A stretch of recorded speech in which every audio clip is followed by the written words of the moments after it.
Hi friends, Anna University November December 2025 Regulation 2021க்கான important questions தான் இந்த வீடியோல பார்க்க போறோம். Subject code MA3251, subject name Statistics and Numerical Method. M2 பேப்பருக்கான important topics and important questions தான் இந்த வீடியோல பார்க்க போறோம். எக்ஸாம் பார்த்தீங்கன்னா 22/12/2025 ஆஃப்டர்நூன் நடக்க போற எக்ஸாமுக்கான important questions தான் பார்க்க போறோம். மறக்காம நம்ம யூனிவர்சிட்டி லேர்னர்ஸ் தமிழ் சேனலை சப்ஸ்கிரைப் பண்ணி வச்சுக்கோங்க. தொடர்ந்து சப்போர்ட் பண்ணுங்க. உங்களுக்கு வேற எதனா சப்ஜெக்ட்டுக்கு இம்பார்ட்டன்ட் கொஸ்டின்ஸ் வேணும்னா கமெண்ட் பண்ணுங்க. நான் சீக்கிரமா அப்லோட் பண்ணிடுறேன். நான் எக்ஸாம் டேட்டை பேஸ் பண்ணி ஒவ்வொரு சப்ஜெக்ட்டுக்குமே இம்பார்ட்டன்ட் கொஸ்டின்ஸ் அப்லோட் பண்ணிடுவேன். உங்களுக்கு வேற எதனா சப்ஜெக்ட் வேணும்னாலும் கமெண்ட் பண்ணுங்க. நான் சீக்கிரமா அப்லோட் பண்ணிடுறேன். ஃபர்ஸ்ட் ஆஃப் ஆல் இந்த பேப்பர் எப்படி நம்ம ஈஸியாக கிளியர் பண்ணலான்னு பார்த்துடலாம். ஃபர்ஸ்ட் ஸ்டெப் பார்த்தீங்கன்னா, இந்த M2 பேப்பர் பொறுத்த வரைக்குமே பார்த்தீங்கன்னா கால்குலேட்டர் யூசேஜ் ரொம்ப ரொம்ப முக்கியம். உங்களுக்கு ஒவ்வொரு ப்ராப்ளமே பார்த்தீங்கன்னா நீங்கள் எப்படி கால்குலேட்டரை யூஸ் பண்ணணும்னு தெரிஞ்சிருக்கணும். அதனால் ஒவ்வொரு ப்ராப்ளம் எடுத்துக்கிட்டிங்கன்னா, ஒவ்வொரு டாபிக் எடுத்துக்கிட்டிங்கன்னா, அந்த டாபிக் ரிலவெண்ட்டாக இருக்க ஒரு ப்ராப்ளம் ஆச்சு கால்குலேட்டரில் ஃபுல்லாக வந்து பார்த்தீங்கன்னா ஒர்க் அவுட் பண்ணி பாருங்கள். நீங்கள் அப்படியே மேலோட்டமாக பார்த்துட்டு நம்ம கால்குலேட்டரை வந்து பார்த்தீங்கன்னா எக்ஸாம் ஹாலில் போயிட்டு கால்குலேட்டரில் பார்த்துக்கலாம், அப்படியே மேலோட்டமாக மட்டும் பார்க்காதீங்க. ஒரு ப்ராப்ளம் ஆச்சு கால்குலேட்டரில் எப்படி நம்ம யூசேஜ் பண்ணலாம். ஏன்னா நிறைய ப்ராப்ளம் பார்த்தீங்கன்னா இங்கே கால்குலேட்டர்லேயே ஆன்சர் ஃபுல்லாக கண்டுபிடிச்சிடலாம். இந்த காஸ் சீடல் மெத்தட், இந்த தேர்ட் யூனிட்ல காஸ் சீடல், காஸ் ஜக்கோபிலாம் பார்த்தீங்கன்னா ஃபுல் ஆன்சருமே கால்குலேட்டர்லேயே கண்டுபிடிச்சிடலாம். அந்த மாதிரி கால்குலேட்டர் யூசேஜ் ரொம்ப ரொம்ப முக்கியம். அதெல்லாம் தெளிவாக பார்த்து வச்சுக்கோங்க. ரெண்டாவது பார்த்தீங்கன்னா, நான் சொல்கிற லெசன் மட்டும் ரொம்ப இம்பார்ட்டன்ட் கொடுத்து பாருங்க. Second unit, third unit, fourth unit, fifth unit, இந்த இந்த 4 யூனிட்டை மட்டும் தெளிவாக பாருங்க. 4 யூனிட், ஏன்னா ஃபர்ஸ்ட் யூனிட் வந்து பார்த்தீங்கன்னா கொஞ்சம் டஃப்பாக இருக்கிற மாதிரி நீங்கள் ஃபீல் பண்ணலாம். அதாவது மீதி இருக்க 4 யூனிட்ல கொடுத்துருக்க டாபிக்ஸ், நான் கொடுத்துருக்க டாபிக்ஸு, அந்த டாபிக்ஸை மட்டும் ஃபுல்லாக கவர் பண்ணுங்க. நிறைய ப்ராப்ளம்ஸ் ப்ரீவியஸ் இயர்ல கேட்ட ப்ராப்ளம் மட்டுமாச்சு எடுத்து ஒர்க் அவுட் பண்ணி பாருங்க. அதே போதுமானதாக இருக்கும். ஏன்னா உங்களுக்கு ரிப்பீட்டடாக ப்ராப்ளம்ஸ் வந்து நம்பர் தான் மாறுங்கன்ட்டு எல்லாமே ஒரே மெத்தடில் தான் வரும். ஏன்னா ஒரே ஃபார்முலாவை தான் நீங்கள் யூஸ் பண்ணி போடுற மாதிரி இருக்கும். அதனால் நிறைய ப்ராப்ளம்ஸ் டிஃப்ரெண்ட்டாக இருக்கிறத பாருங்கள். அண்டு இதில் இன்னொரு ஒரு முக்கியமான விஷயம் என்னென்னா, எல்லா கொஷினுக்குமே பார்த்தீங்கன்னா ஃபார்முலா இருக்கும். எல்லா டாப்பிக்குமே பார்த்தீங்கன்னா ஃபார்முலா இருக்கும். அவங்களுக்கு ஃபார்முலா வந்து ஞாபகம் வச்சுக்கிறதுக்கு கொஞ்சம் கஷ்டமாக இருக்கும். அதனால் எல்லா ஃபார்முலாவும் எழுதி பாருங்கள். எழுதி பார்த்து ஒரு தனியாக ஒரு ஷீட்டில் எழுதி வச்சுட்டு அடிக்கடிக்கு ஃபார்முலாவை ரிவைஸ் பண்ணி பாருங்க. ஏன்னா நீங்கள் ஒன்ஸ் அந்த ஃபார்முலாவை நீங்கள் ரைட் பண்ணிட்டாலே ஈஸியாக நீங்கள் வந்து பார்த்தீங்கன்னா வேல்யூவை சப்ஸ்டியூட் பண்ணி ஆன்சர் கண்டுபிடிச்சிடலாம். அந்த ஃபார்முலா வந்து பார்த்தீங்கன்னா ரொம்ப ரொம்ப இம்பார்ட்டன்ட். ஆனால் எந்த கொஷினுமே இன்கம்ப்ளீட்டாக விட்டுட்டு வராதிங்க. நீங்கள் ஃபார்முலா போட்டு நீங்கள் எப்படின்னா அந்த கொஷினை கம்ப்ளீட்டாக சால்வ் பண்ணி முடிச்சிருங்க. நீங்கள் வேணும் ஃபார்முலா மட்டும் எழுதி வச்சுட்டு எல்லா சம்முமே இன்கம்ப்ளீட்டாக விட்டுட்டு வராதிங்க. ஒரு சம்மு நீங்கள் அட்டன் பண்ணுறீங்கன்னா அதை தெளிவாக கம்ப்ளீட்டாக முடிக்கிற அளவு பார்த்துக்கோங்க. தென் இன்னொரு இம்பார்ட்டண்ட்டான விஷயம் என்னன்னு பார்த்தீங்கன்னா, இப்போ நீங்கள் செகண்ட் யூனிட் எடுத்துக்கிட்டிங்கன்னா 1 வே கிளாசிஃபிகேஷன், 2 வே கிளாசிஃபிகேஷன், அப்புறம் பார்த்தீங்கன்னா லத்தீன் ஸ்கொயர்லாம் இருக்கும். ஒவ்வொரு கொஷின் பேப்பரை நீங்கள் எடுத்து பார்த்தாலே தெரியும், டேரெக்டாக கேட்டிருப்பாங்க. அப்படியே 1 வே கிளாசிஃபிகேஷன், 2 வே கிளாசிஃபிகேஷன் நீங்கள் வந்து பண்ணீங்கன்னா ப்ராப்ளம்ஸ் போடுங்கன்னு சொல்லியிருப்பாங்க. ஒவ்வொரு கொஷின் பேப்பரில் பார்த்தீங்கன்னா நீங்களே அதை அனலைஸ் பண்ணுற மாதிரி இருக்கும். ஒவ்வொரு கொஷின்லாம் நீங்களே கண்டுபிடிக்கிற மாதிரி இருக்கும். இது 1 வேவா, இல்லை இது 2 வேவா, இது லத்தீன் ஸ்கொயரா அப்படின்னு கண்டுபிடிக்கிற மாதிரியே இருக்கும். அதான் இந்த பேப்பரில் வந்து பார்த்தீங்கன்னா கொஞ்சம் ட்விஸ்ட்டாக இருக்கும். ஏன்னா நம்மளே அது என்ன ப்ராப்ளம்னு கண்டுபிடிக்கிற மாதிரியே ஒவ்வொரு கொஷின்ஸ்லாம் இருக்கும். அதனால் நிறைய question paper previous year question paper எடுத்து அந்த கொஷின் பேப்பரை ஒரு ப்ராப்ளம் இல்லை 2 ப்ராப்ளம் ஒரு டாப்பிக்கு போட்டு பார்த்துட்டு நிறைய ப்ராப்ளமை இந்த மாதிரி அனலைஸ் பண்ணி பாருங்கள். இது எந்த மெத்தட்லேருந்து கேட்டிருக்காங்க, இது எப்படி நம்ம கண்டுபிடிக்கிறது. மேக்ஸிமம் பார்த்தீங்கன்னா செகண்ட் யூனிட், ஃபோர்த் யூனிட், இந்த 2 யூனிட்ல இருந்து மட்டும் தான் பார்த்தீங்கன்னா இன்டெரக்டாக கேட்க வாய்ப்பு இருக்குது. ஏன்னா மீதி இருக்க தேர்ட் யூனிட், ஃபிஃப்த் யூனிட்ல பார்த்தீங்கன்னா டேரெக்டாக அவங்க கேட்டுருவாங்க. தேர்ட் யூனிட்ல எடுத்துக்கிட்டிங்கன்னா காஸ் ஜக்கோபி ஃபைன் பண்ணுங்க, இல்லை காஸ் ஜார்டன் ஃபைன் பண்ணுங்கன்னு கேட்டுருவாங்க.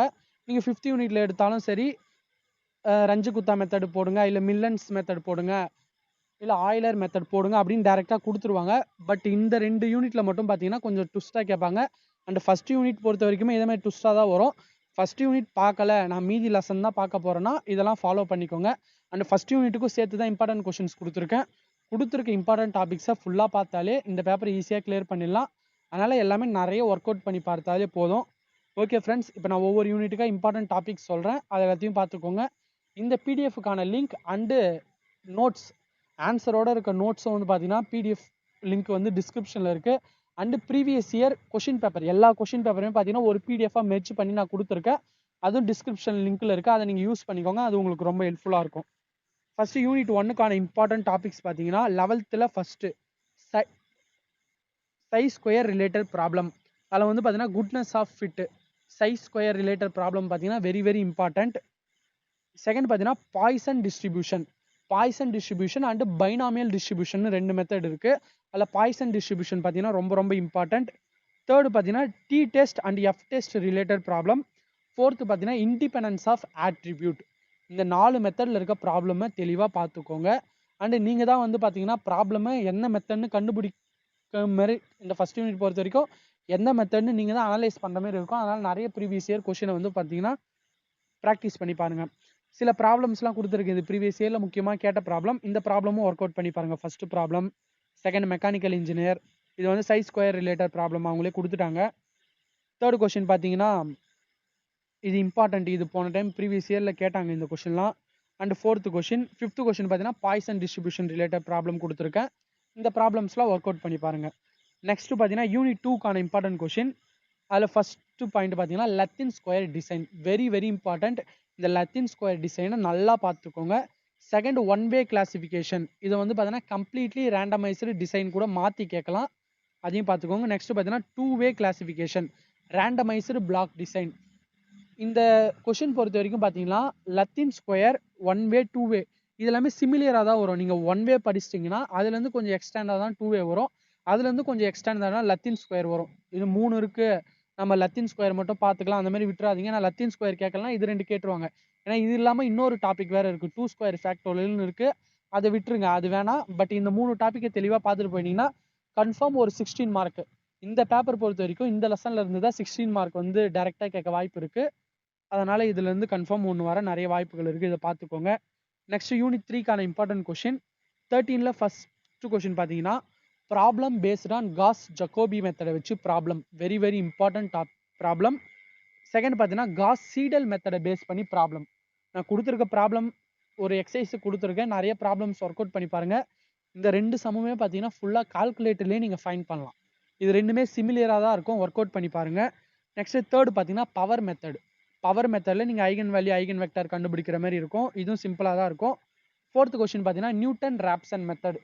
இந்த கொஷின்லாம் பார்த்தீங்கன்னா உங்களுக்கு டைம் மட்டும் கொஞ்சம் அதிகமாக தேவைப்படும், அதனால் உங்களுக்கு தெரிஞ்ச கொஷினுக்கெல்லாம் டைம் கொஞ்சம் கூடுதலாக ஒதுக்கி கொஞ்சம் கடகடன் ப்ராக்டிஸ் பண்ணி வச்சுக்கோங்க. அண்ட் எக்ஸாம்லேயும் கடகடன் போடுங்க. ஃபிஃப்த்து பார்த்தீங்கன்னா காஸ் எலிமினேஷன் மெத்தட். சிக்ஸ்த்து பார்த்தீங்கன்னா ஃபிக்ஸ்டு பாயிண்ட் ஐட்ரேஷன். நான் 6 டாபிக் கொடுத்துருக்கேன், உங்களுக்கு ஒருவேளை 6 டாபிக் பார்க்க முடியலன்னா first second third fourth fifth இந்த 5 பார்த்துக்கோங்க. அப்படி இல்லைனா இந்த ஃபஸ்ட்டு 4 தெளிவாக பார்த்துக்கோங்க. ஃபஸ்ட்டு 4 நீங்கள் தெளிவாக இருக்கணும். நெக்ஸ்ட் யூனிட் 4க்கான important question 14th first question Newton forward and backward interpolation அப்படின்னா லெக்ராஞ்சி இன்டர்போலேஷன் கேட்பாங்க. சரி, Lagrange forward and backward interpolation கேட்டாலும் நீங்கள் அதான் எழுதணும். Second question Newton divided difference, இல்லை லெக்ராஞ்சி நியூட்டன் டிவைடட் டிஃப்ரென்ஸ்னு கூட கேட்கலாம். தேர்டு பார்த்தீங்கன்னா ட்ரெபிசைடல் ரூல். ஃபோர்த்து பார்த்தீங்கன்னா சிம்ப்சன் ரூல். இந்த 14th பொறுத்த வரைக்கும் ஃபஸ்ட்டு கொஷின் செகண்ட் கொஷின் ஒன்று பார்த்துக்கோங்க, இல்லைனா தேர்டு ஃபோர்த்து பார்த்துக்கோங்க. இது மட்டும் ஆப்ஷனாக கூட பார்த்துக்கோங்க. ஒன்று ஃபஸ்ட்டு செகண்டு மட்டும் பார்த்துக்கோங்க, இல்லை ஃபஸ்ட்டு செகண்டு வேணான்னு நினைக்கிறவங்க தேர்டு ஃபோர்த்தை மட்டும் பார்த்துக்கோங்க. இந்த லெசனில் வந்து பார்த்தீங்கன்னா ரிப்பீட்டடாக இப்படி தான் கேட்குறாங்க, ஒவ்வொரு டைம் தான் கொஞ்சம் மாற்றி வர வாய்ப்பு இருக்குது. மினிமம் 4மே பார்க்குறதுனா பார்த்துக்கோங்க. அப்படி அதிகமாக இருக்குன்னு நினச்சிங்கன்னா ஃபஸ்ட்டு 2 பார்க்குறதா தான் பார்த்துக்கோங்க, இல்லை தேர்டு ஃபோர்த்து இது நீங்கள் அல்லது வச்சு எதனா ஒரு பாட்டை முடிச்சிருங்க, நல்லா பார்த்து முடிச்சிருங்க. யூனிட் 5க்கான இம்பார்ட்டன்ட் கொஷின் ஃபஸ்ட்டு ஒன்று பார்த்தீங்கன்னா டெய்லர் சீரிஸ் மெத்தடு. இந்த லெசன் பொறுத்த வரைக்குமே எல்லா கொஷினுக்குமே ஃபார்முலாஸ் இருக்குது, அதனால் ஃபார்முலாவை நல்லா மனப்பாடம் பண்ணிக்கோங்க. செகண்ட் கொஷின் பார்த்தீங்கன்னா 4th ஆர்டர் ரஞ்சு குத்தா மெத்தட் இல்லைனா ஆர்கே மெத்தட்னு கேட்பாங்க. Third modified Euler method and Euler theorem. Fourth question பார்த்தீங்கன்னா மில்லன்ஸ் and predictor method.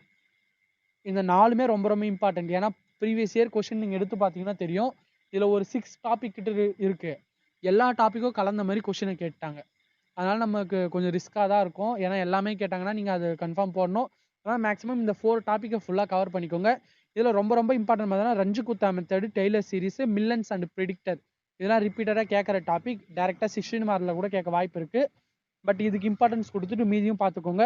Okay friends, நான் சொன்ன விஷயத்தெல்லாம் ஃபாலோ பண்ணி நீங்கள் எழுதினாலே ஈஸியாக பாஸ் பண்ணிடலாம். தொடர்ந்து நம்ம சேனலை சப்போர்ட் பண்ணுங்கள்.